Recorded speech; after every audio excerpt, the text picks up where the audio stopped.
ಆ ಜಿಲ್ಲೆಗೆ ಅತಿ ಹೆಚ್ಚು ಆದಾಯ ತಂದುಕೊಡುವುದು ಅಂದ್ರೆ ಹತ್ತಿ ಬೆಳೆ.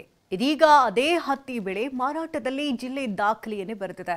ರಾಜ್ಯದಲ್ಲೇ ಎರಡನೇ ಅತಿ ದೊಡ್ಡ ಮಾರುಕಟ್ಟೆಯ ಗರಿ ತನ್ನ ಮುರಿಗೇರಿಸಿಕೊಂಡಿದೆ.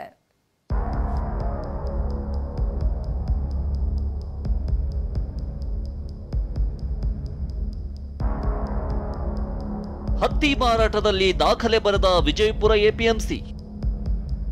ರಾಜ್ಯದಲ್ಲೇ ಎರಡನೇ ಅತಿ ದೊಡ್ಡ ಮಾರುಕಟ್ಟೆಯ ಗರಿ ವಿಜಯಪುರ.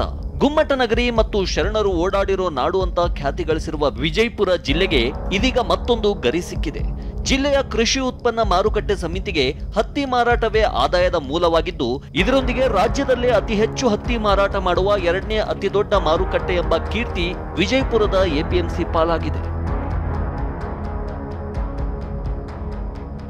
ಇನ್ನು ಈ ಬಾರಿ ಉತ್ತಮ ಮುಂಗಾರು ಕಾರಣ ಜಿಲ್ಲೆಯಲ್ಲಿ ಹತ್ತಿಯ ಫಸಲು ಉತ್ತಮವಾಗಿ ಬಂದಿದೆ.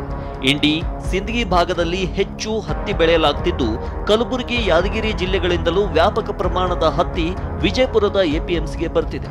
ಇದರಿಂದ ಅಧಿಕ ಪ್ರಮಾಣದ ಸೆಸ್ ಕೂಡ ಸಂಗ್ರಹವಾಗ್ತಿದೆ.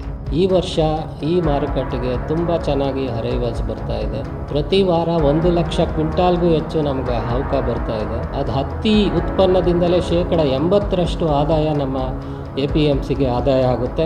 2020-21ರಲ್ಲಿ 337 ಕೋಟಿ 11,60,634 ಮೌಲ್ಯದ 5,40,77 ಕ್ವಿಂಟಾಲ್ ಹತ್ತಿ ಮಾರಾಟವಾಗಿದ್ದು, 2 ಕೋಟಿ 2,26,464 ರೂಪಾಯಿ ಸೆಸ್ ಬಂದಿದೆ.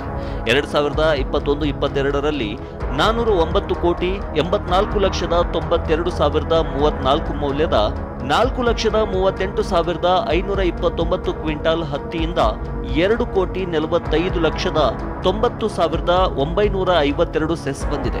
2022-23ರಲ್ಲಿ 495 ಕೋಟಿ 10,53,900 ಮೌಲ್ಯದ 6,15,420 ಕ್ವಿಂಟಾಲ್ ಹತ್ತಿ ಮಾರಾಟದಿಂದ 2 ಕೋಟಿ 97,06,323 ಸೆಸ್ ಹಣ ಸಂಗ್ರಹವಾಗಿದೆ.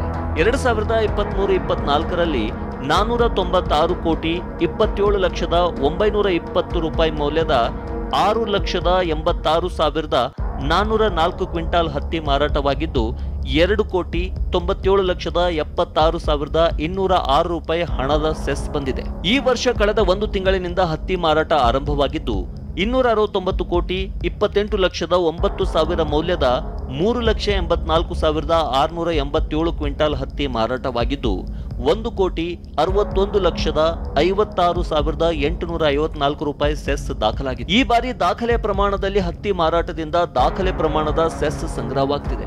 ಹೀಗಾಗಿ ಎಪಿಎಂಸಿ ವ್ಯಾಪಾರಿಗಳಿಗೆ ಅಧಿಕಾರಿಗಳು ಖುಷಿಯಾಗಿದ್ದಾರೆ. ಅಶೋಕ್ ಯಡಾಳಿ, ಟಿವಿ9 ವಿಜಯಪುರ.